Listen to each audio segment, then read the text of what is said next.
जय किसान साथियों, 29 बंद, राजस्थान के 45,537 गांव बंद करने की नौबत क्यों आई? मेरे किसान भाइयों, देश के जब विधायकों और सांसदों को अपनी तिनका बढ़ानी है तो एक दिन में एक होकर अपनी तिनका बढ़ा लेते हैं। प्रदेश और केंद्र के कर्मचारियों को अपनी वेतनमान बढ़ाना है तो आंदोलन करके एक दिन में यूनियनों के माध्यम से अपनी तिनका बढ़ा लेते हैं। लेकिन किसानों को जब अपनी फसलों के पूरे भाव चाहिए, एमएसपी घोषित होने के बावजूद गारंटी कानून नहीं होने के कारण मंडी में जब भी फसल ले जाते हैं तो मूंगों के फसल के भाव और घोषित, लेकिन मंडी में ले जाते ही 2 से 3,000 उनसे कम में बोली लगा के अपने को बेचने पड़ते हैं, जिसकी वजह से खरीफ 2024 में 4 फसलें केवल मूंग, मूंगफली, उड़द और सोयाबीन के किसानों को 7 अरब 82 करोड़ का नुकसान हुआ। 782 करोड़ की लूट हुई किसानों के साथ। फसल बीमा की जब जरूरत होती है, 2 महीने का नियम है, लेकिन फसल बीमा में करोड़ों की लूटे जाते हैं, किसानों को नहीं मिलते। बिजली का निजीकरण किया जा रहा है। जब आज सरकार का उपक्रम होते हुए किसान बिजली का समय पे बिल नहीं भर पाते तो निजीकरण में बिल कैसे भर पाएंगे? आज निजी ठेकेदारों को दी जा रही है बिजली में, निजीकरण के बाद किसानों की ट्यूबवेलें चलने नामुमकिन हो जाएगा।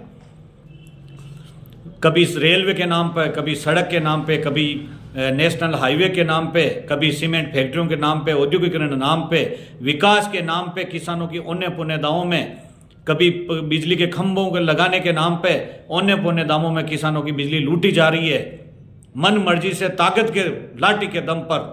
और किसान जब चुप रहा तो इसके ये किसानों का विनाश होगा। विकास नहीं, ये विनाश है।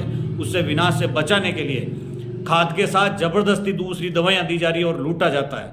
मेरे भाइयों, इसलिए 29 को एक होकर अगर बंटोगे तो कटोगे। जिस प्रकार से लूटा जा रहा है उसी प्रकार से बंटोगे तो लूटोगे। इसके लिए एक हो जाओ, एक दिन के लिए।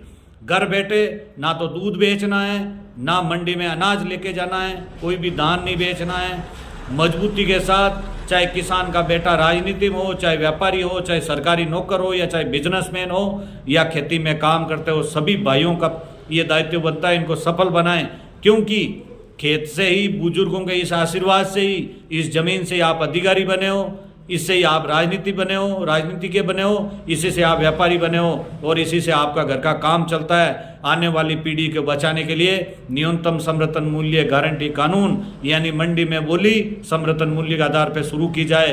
क्योंकि हर प्रकार से, चाहे आज मकान बनाना महंगा है, पढ़ाई के बच्चों की महंगाई बढ़ गई, सोने चांदी के भाव देख लो कहाँ बढ़ गए, सामाजिक समारोह बहुत महंगे हो गए, रहना किसानों के कृषि यंत्रों की महंगाई बढ़ गई। आज के ज़माने में किसानों का गुजारा बिल्कुल नहीं होने की कंगार पे आ गया और ज़मीनें बिकेगी। उस ज़मीन को बचाने के लिए फसलों के भाव चाहिए। इसलिए मेरे भाइयों, आप अपने घर से शुरुआत करें। कोई पड़ोसी क्या कर रहा है, वो बंद करेगा नहीं करेगा, उसकी चिंता नहीं करें। आप अपने घर से शुरुआत करिए। विशेष तौर से मैं डेयरी के जो व्यापार करते हैं उन भाइयों से कहता हूँ, पशुपालन जो जिनके दूध बेचते हैं उन पशुपालकों से निवेदन करता हूँ, एक दिन के किसी भी हालत में दूध बाजार तक नहीं जाना चाहिए। व्यापारियों के, इनके शहर वालों को पता लगना चाहिए, जो कौम अन्न भी पैदा करके मानवता को खिलाती है और दूध के अपने बच्चों को दूध पिलाते हैं, लेकिन उनके बच्चे भूखे मर रहे हैं, उनके घर के काम नहीं चल रहे हैं, उनकी ज़मीनें बिक रही है फसलों के आर्थिक रूप से लूटने के कारण।